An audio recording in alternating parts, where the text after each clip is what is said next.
Okay, so my name is Professor Kailash Nankhani.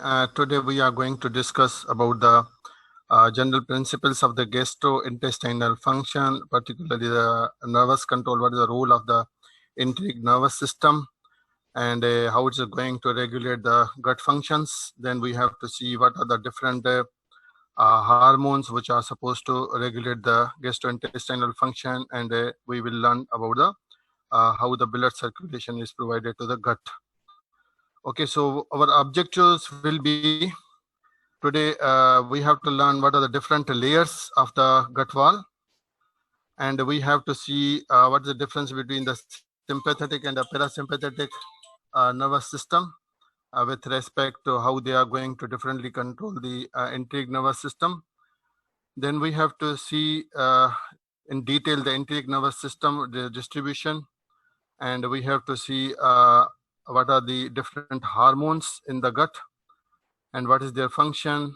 And then next objective will be to understand the role of GIT hormones in the regulation of GIT function. We have to discuss the gastrointestinal blood, that is a splenic circulation, and we have to understand how the gastrointestinal blood flow usually is proportional to the level of local activity. Okay, so we are, as you already know and you have studied, just we are going to revise the topic.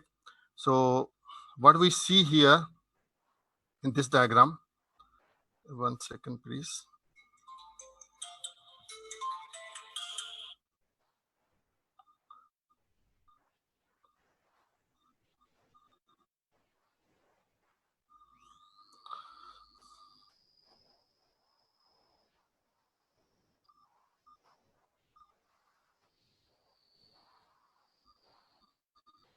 Okay, so what we see here, when the food is entering the digestive system, it passes through the mouth.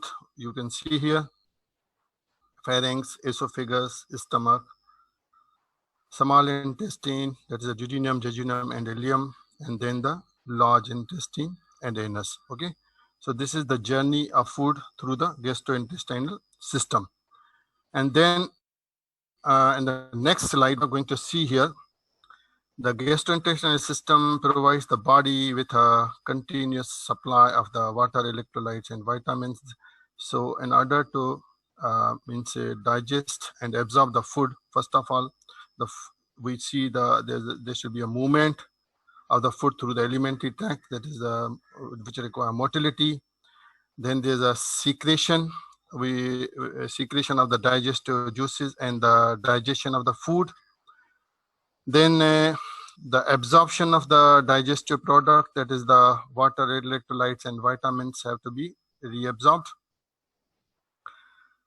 And then we will see how the nervous system is going to regulate the motility. So first, now we are going to move towards the general principles of the gastrointestinal function with respect to motility and nervous system. So in this diagram, what we are going to see, the motor function of the gut are performed by layers of the smooth muscle. Okay, so you can see here in this diagram, from outward to inward, the layer of the gastrointestinal system consists of, starting from the outside, that is the serosa. Then we have a longitudinal muscle layer, then we have a circular muscle layer, then we have a submucosa and the lamina propria and the epithelium. So in these layers, there's a enteric nervous system, that is the myenteric nervous system, and the submucosal plexus. So myenteric nervous plexus is a lying between the circular and the longitudinal muscle layer we see here, and then the submucosal plexus is a lying between the submucosa and the circular muscle layer. So what is the job of the myenteric plexus versus the submucosal plexus, we will see in detail. But before going to see that, we are going to discuss about the role of the smooth muscles in the gut. And what we see here in this diagram, that how the smooth muscle is means you know already that how the smooth muscle of the gut is different from the skeletal and the cardiac muscle. The smooth muscle fibers in the longitudinal and circular muscle layer are electrically connected. Okay, So through a gap junction that allows the ion to move from one cell to the next. And each muscle layer has act as a syncytium. So when an action potential is elicited in the muscle mass, it generally travel in all direction in the muscle, and the distance it travel depends upon the excitability of muscle. So as the smooth muscle act as a syncytium, so even a single muscle fibers are good enough to excite hold the muscle. It is not like a skeletal muscle where you need a different type of depending upon the number of motor neurons, how many motor neurons are going to be excited. Accordingly, the power is going to generate in the skeletal muscle. So if you want a more powerful muscle contraction in the skeletal muscle, you have to excite the more muscle motor neurons. But here, only single muscle layer is a good enough to excite. The current will flow in all muscle fibers through the gap junction, and that is why it is called a syncytium. Then we are going to see the rhythm of most gastrointestinal contraction is determined by the frequency of slow waves in the smooth muscle membrane, membrane potential. So what we see here, they're the slow waves. Then we have spikes, and then we have the depolarization. So these waves are not action potential. These slow waves, okay? These waves are not action potential. Rather, they are slow undulating changes in the resting membrane potential. The cause of slow waves is poorly understood, but they may result from the slow undulation of activity of a sodium-potassium pump or rhythmical changes in the sodium permeability. So the spike potential occur when the resting membrane potential become more positive than about -40. So here it is a -40. So when it's become more positive, spike potential occur when the resting membrane potential become more positive than -40 millivolt. So the normal resting potential is between -50 to -60, -50 to -60. Okay. So now you can see these are the spike potential, and there are certain factors which are going to excite the excitability of this. The basic level of resting membrane potential of gastrointestinal muscle can be increased or decreased. Okay, so we can see what are the factors which are supposed to cause excitation versus what are the factors which are supposed to cause hyperpolarization. Okay, so the factors that depolarize the membrane include stretching. This is the stretching of the muscle. Then stimulation by the acetylcholine.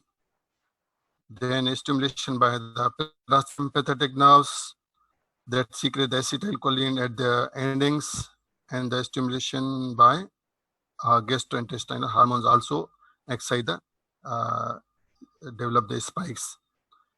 While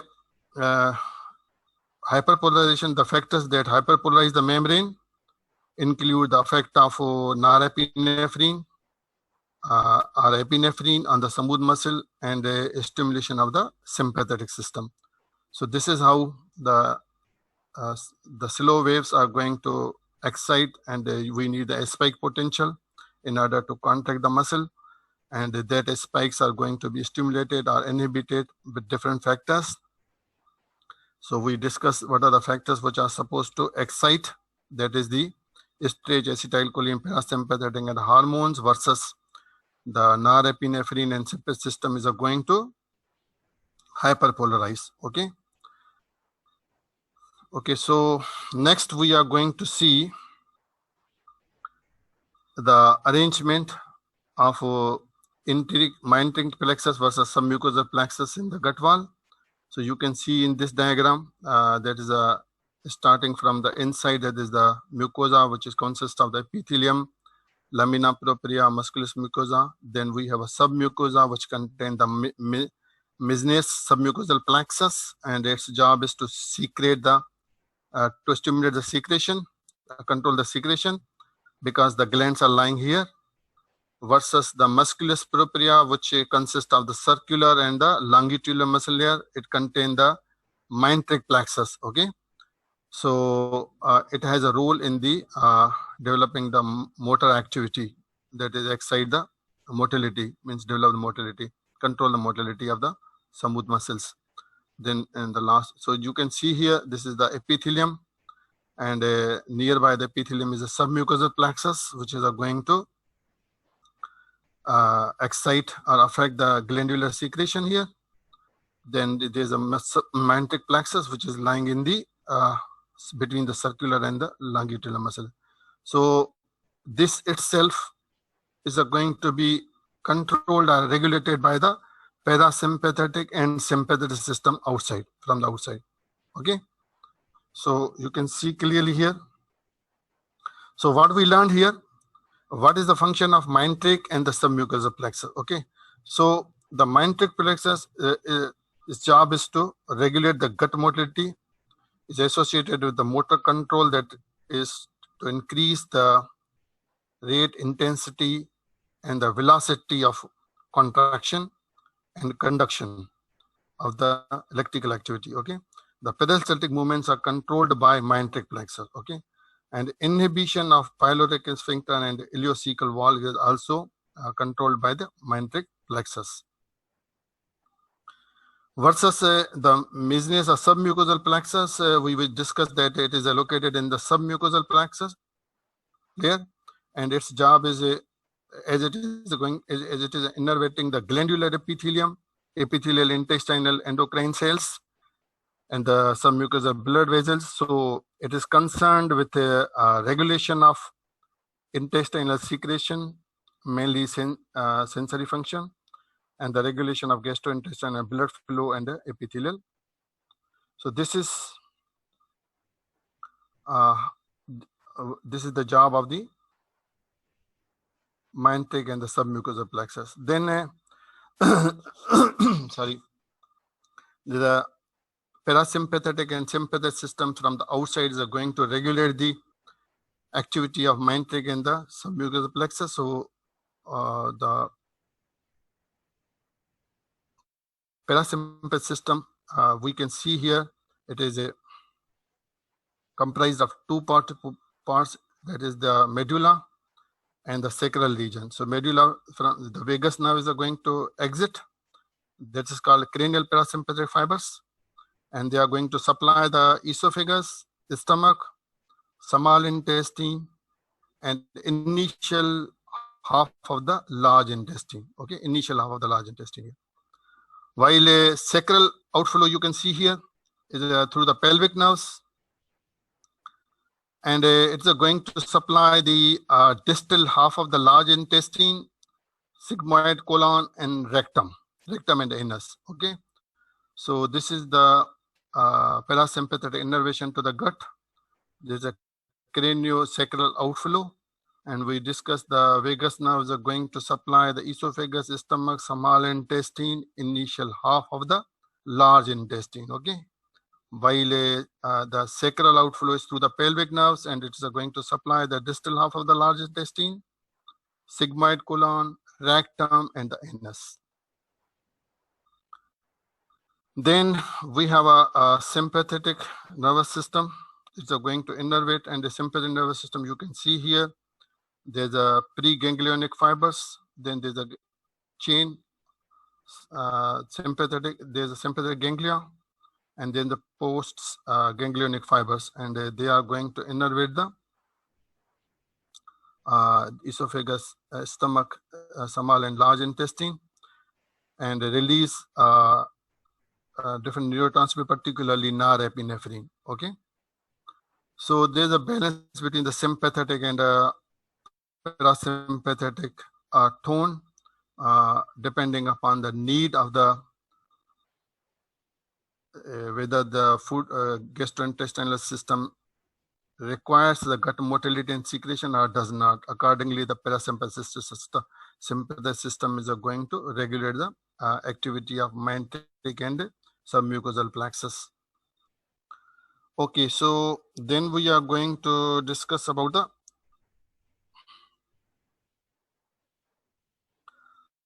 gastrointestinal hormones. So there are the three categories of the hormones which are going to regulate the gut function. One is the gastrin family, that includes the cholecystokinin and the gastrin, versus secretin family, that includes the GIP, glucagon, secretin, and VIP, vasoactive inhibitor peptide, and then other peptides. So these are three families. With a, first of all, we are going to see what is the cholecystokinin. So cholecystokinin is composed of varying number of the amino acids depending upon the post-translational modification of cholecystokinin gene product. Okay, so mostly it is cholecystokinin 8, cholecystokinin 22, and cholecystokinin 33. These are the principal circulating forms secreted in response to meal. Okay, so with respect to every hormone, we have to see what is the source of secretion, from where it's going to, what are the cells which are supposed to secrete the hormone, then where the hormone goes, what is its target, and then what's the action. So with respect to cholecystokinin, what we see, what is the source of the cholecystokinin secretion? That is the eye cells. We can see here in the duodenum, there's the eye cells. They are going to secrete the cholecystokinin. Now, what's the job of cholecystokinin? To increase the enzymatic secretion from the pancreas and the gallbladder. Okay, so it is going to act over the pancreas and gallbladder and causes a secretion of the. So cholecystokinin stimulates the pancreatic enzyme secretion, pancreatic bicarbonate secretion, gallbladder contraction, growth of the exocrine pancreas, and inhibit the gastric emptying. So these are the important function of cholecystokinin. What we learned about the cholecystokinin? The cholecystokinin, it is secreted by eye cells, we see here. And what is the stimuli which is going to stimulate the secretion of cholecystokinin? That is food in the duodenum, particularly the protein, fat, and acid. They are going to stimulate it.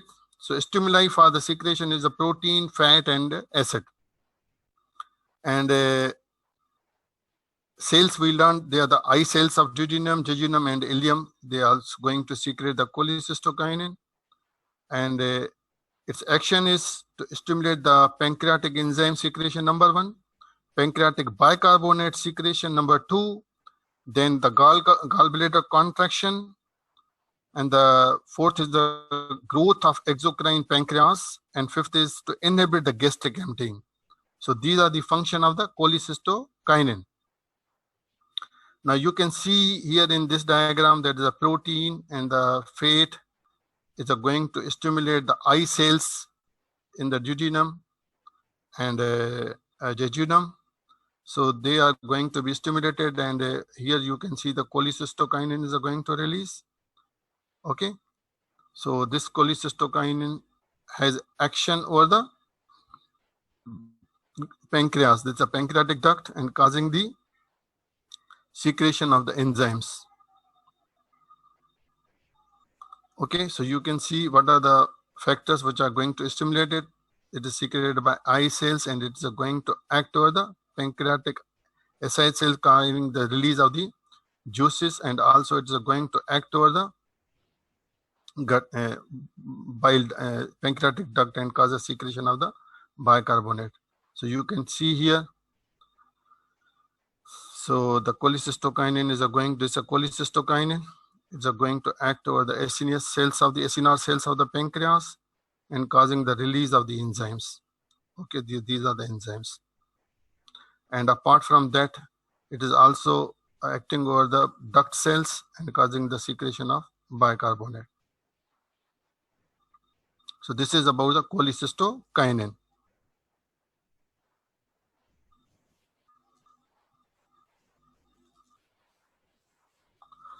Okay, so here you can see the contact of intestinal mucosa with the fatty acid and the peptides stimulate the eye cells, secretion of cholecystokinin, increase the release of bile and pancreatic secretion, which leads to digestion of protein and fat. Okay, this is the positive feedback inhibition.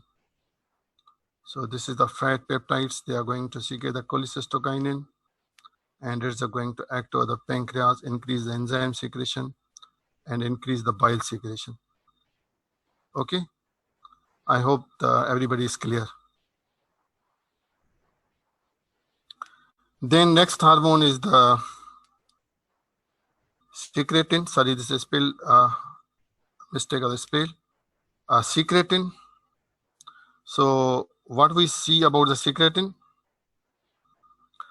The cells which are supposed to secrete the secretin, the S cells in the small intestine is the S cells in the small intestine, duodenum, and the jejunum and the ileum. So what are the stimuli which are supposed to cause the secretion? That is the acid and the fat. When they are going to stimulate S cells, acid and fat, the secretin is going to be released, and it's going to act over the pancreas. So particularly it is responsible for secretion of the bicarbonate and fluid secretion by pancreatic duct. So secretin is going to stimulate the pepsin secretion from and pancreatic bicarbonate secretion, and also the biliary bicarbonate secretion. So growth of the exocrine pancreas and inhibit the gastric acid secretion is also part of the secretin, function of the secretin. So you can see here, this is the secretin. This is the secretin, S cells, and hydrogen ion is required to stimulate it. So secretin is going to release, and it's going to act over the duct cells of the bicarbonate pancreas and causes the secretion of the bicarbonate. Okay, so this is the job of the secretin.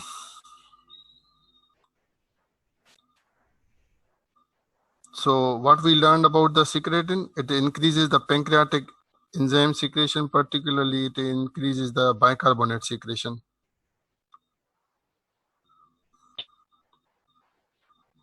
So in this diagram, what we see, the contact of intestinal mucosa with the acid chyme and the peptides stimulate the S cells, causes the secretion of secretin, that stimulation of pancreatic secretion rich in water and bicarbonate. Water and bicarbonate filters the duodenum and the neutralization of the acid in the duodenum. So this is the secret about the secretin. Then we are going to move towards our next hormone, that is the gastric inhibitory peptide. Okay. Now, gastric inhibitory peptide, it's going to be released by the K cells. Okay. So this is the K cells which are present in the duodenum and the jejunum.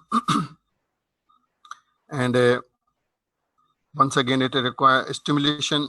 Is going to be the protein and the fat and carbohydrate are going to stimulate the secretion of gastric inhibitory peptide. Gastric inhibitory peptide. And once the GIP is released, it is going to stimulate the insulin release and inhibit the gastric acid. So it is going to decrease the fluid absorption and increase the insulin release. So stimulate the insulin release and inhibit the gastric acid secretion or decrease fluid absorption. So three function. Number one is the increase the insulin release. Number two, decrease the fluid reabsorption. And number third is the inhibit the gastric acid secretion. So these are the three important functions of the gastric inhibitory peptide. Then important hormone, that is the gastrin. So gastrin is a polypeptide hormone. Depending on the number of amino acids they possesses, they are named as a G34, G17, and G14. Other type of gastrin are C-tetrapeptide and a gastrin containing 45 amino acid, that is a megagastrin. However, the gastrin 17 is the principal gastrin secreted from the stomach and is the major stimulator of gastric acid secretion. Okay. And what we see here in this diagram, the gastrin is going to be secreted by G cells. Okay. So G cells are going to release the gastrin. This is the G cells. They are going to release the gastrin. And the stimuli which are supposed to stimulate the secretion of gastrin includes protein, distension, and nerves are going to, this is the vagus nerve, it is also going to stimulate the G cells, and the protein and the distension. These are also causing the secretion of gastrin. So the gastrin is going to stimulate the gastric acid secretion and a mucosal growth. So you can see here it is going to act over the ACL cells, which are going to release the histamine, and histamine is going to act over the parietal cells. So parietal cells are going to secrete the hydrochloric acid. So this is about the gastrin. And what are the factors which causes the gastric secretion or increase the gastric secretion? I told you the peptide, amino acids, and the gastric distension. If anyone can ask from you what are the factors which increase the gastric secretion, you have to say the peptide, amino acids, and the gastric distension. Neural or vagal stimulation. Then what are the factors which are going to decrease the gastric acid secretion? That is the luminal acid and somatostatin. Somatostatin is going to inhibit the gastrin release, and also acid is also going to inhibit the, and then gastric inhibitory peptide, VIP, glucagon, and calcitonin are also going to decrease the gastrin secretion.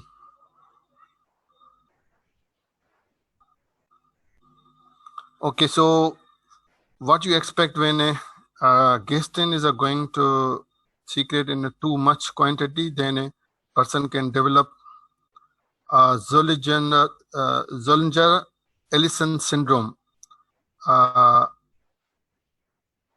It is often called a gastrinoma. That is a gastrin-producing tumor, mostly benign, of duodenum or pancreas. And a person develops, because of the increased gastrin secretion, person develops a peptic ulcer.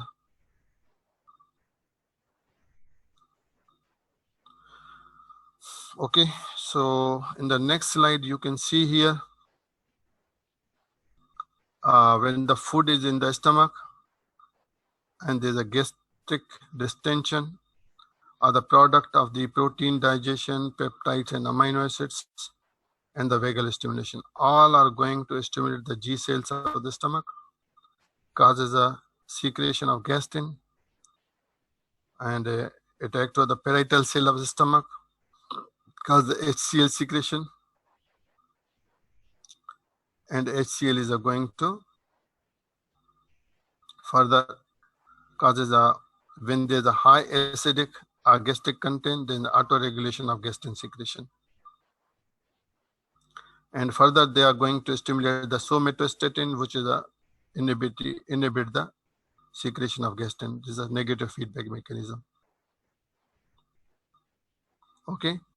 So here once again you can see the distinction of stomach food, vagal stimulation, acetylcholine, cause the enteral G cells to stimulate, ECL, histamine, same.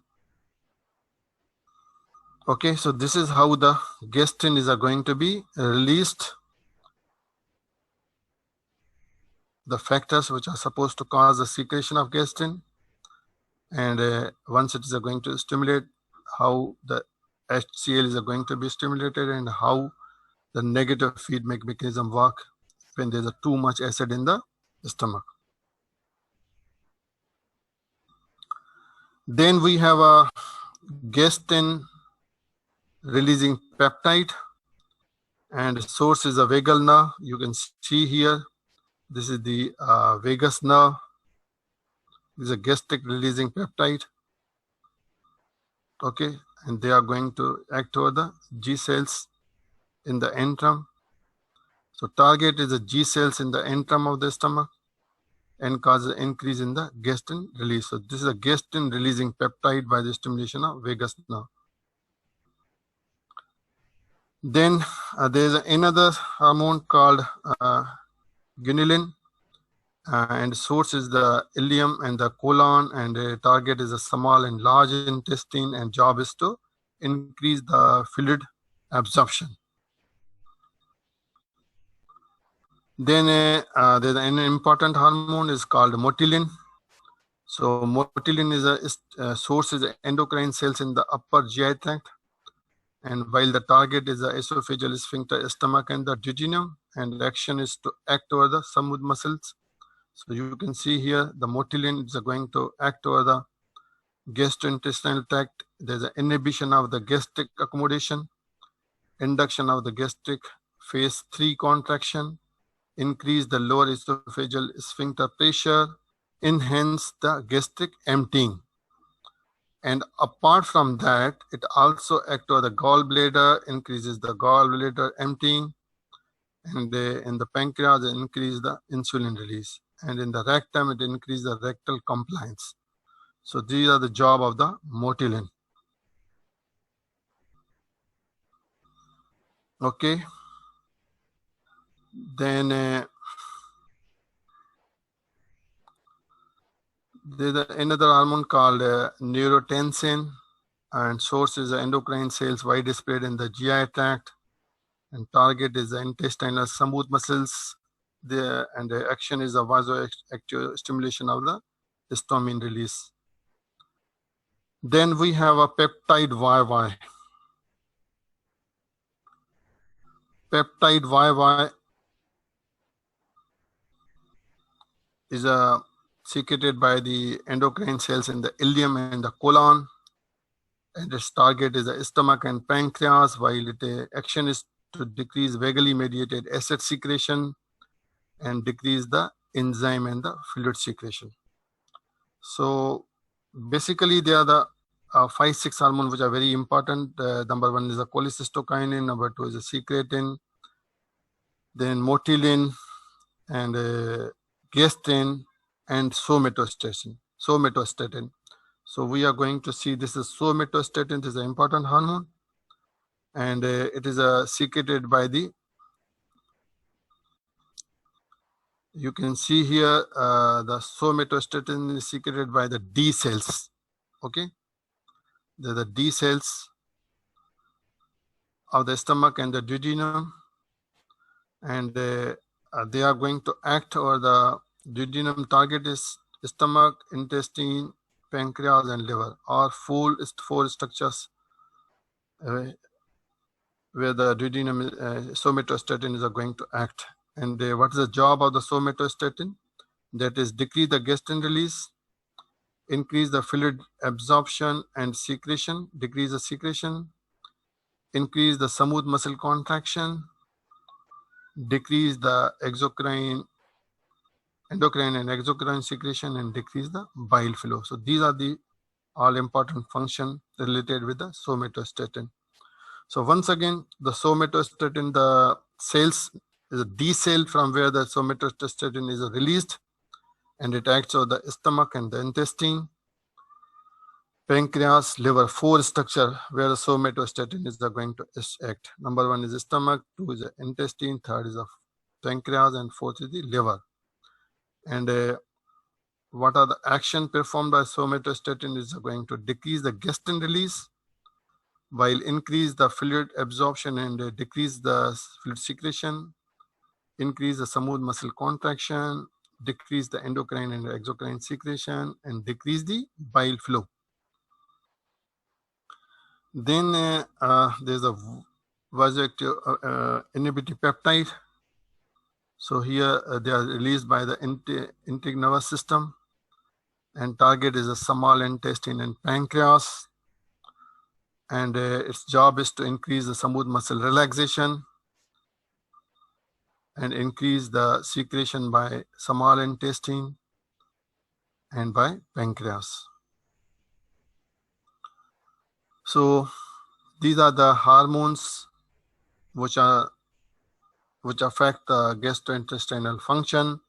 As I told you, the five important hormones are the gastrin, cholecystokinin, secretin, and then motilin and the somatostatin. So you must at least know about this, and the remaining are not so much important as compared to the I told you. Okay, so once again, this is the table which I told you, comparative table you can see here. Then in the last, we are going to discuss about the blood circulation, that is the blood vessels of the gastrointestinal. There's a gastrointestinal blood flow called splenic circulation. So the splenic circulation includes the blood flow through the gut itself, plus blood flow through the spleen, pancreas, and liver. And the blood that courses through the splenic circulation flows immediately into the liver. You can see here that flows through the liver by way of portal vein. In the liver, the blood passes through the liver sinusoids and finally leaves the liver by way of hepatic vein. So the splenic circulation includes blood flow through the gut itself, plus blood flow through the spleen, pancreas, liver. Blood courses through the splenic circulation, flows immediately into liver, and after the liver, the blood leaves through the portal vein and merge into inferior vena cava. Then the gastrointestinal blood flow usually is proportional to the level of local activity. The precise cause of increased blood flow during increased gastrointestinal activity is still unclear, but some facts which we usually know includes number one, means what are the factors which affect the flow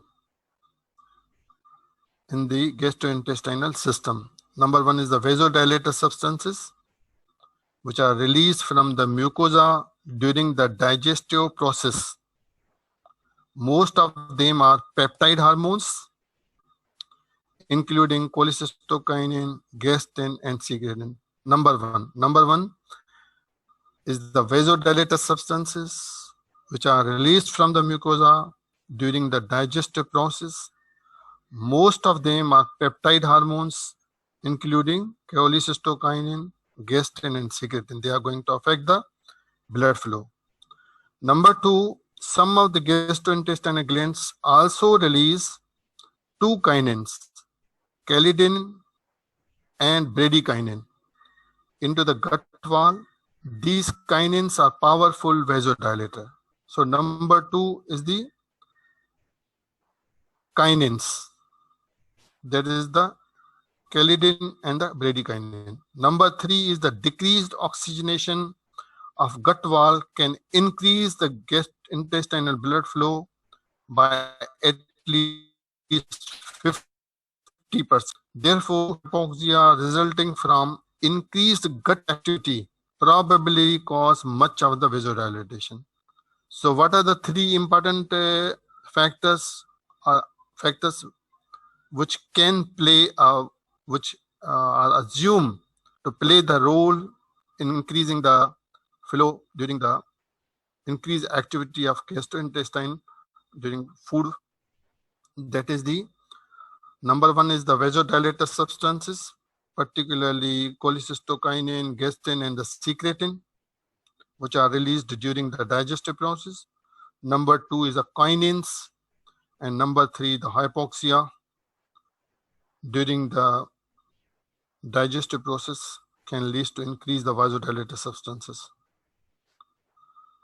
Okay, so then we have to see the nervous regulation, nervous control of gastrointestinal blood flow. That is the parasympathetic stimulation increases the blood flow. So stimulation of the parasympathetic nerves to the stomach and the lower colon increase the local blood flow and glandular secretion, while this greater flow probably result secondary from the increased glandular activity. Then there's a sympathetic stimulation decrease the blood flow. So after a few minutes of the sympathetic induced vasoconstriction, the blood flow often return almost to normal by means of autoregulatory escape. So local metabolic vasodilator mechanisms that are elicited by hypoxia overcome the sympathetic vasoconstriction effect, therefore causing initially means sympathetic stimulation decrease the blood flow, but that is later on going to be compensated by local vasodilator substances, and ultimately the blood flow is going to be re-established. So you can see here in this diagram the sympathetic vasoconstriction is going to decrease the blood flow, but later on it's going to be compensated, as I told you in the previous diagram. So I think this is good enough, and then you can see here in the last, this is the last slide, the sympathetic vasoconstriction is useful when other part of the body needs extra blood flow. So you can see the blood flow is going to divert it from gastrointestinal system to the heart and the lungs in order to restore the very important vital functions. So this is a sympathetic vasoconstriction is useful when other part of the body needs extra blood flow. So he's bleeding and the person is going to develop the shock. If he is going to develop the shock, so it's better to divert the blood flow from gut to the heart, and this is the fainting, and the blood flow is going to divert. So this is in case of need. With this, I think this is good enough. Thank you very much. This is going to end the lecture. If you have any question, you can ask me. Hello.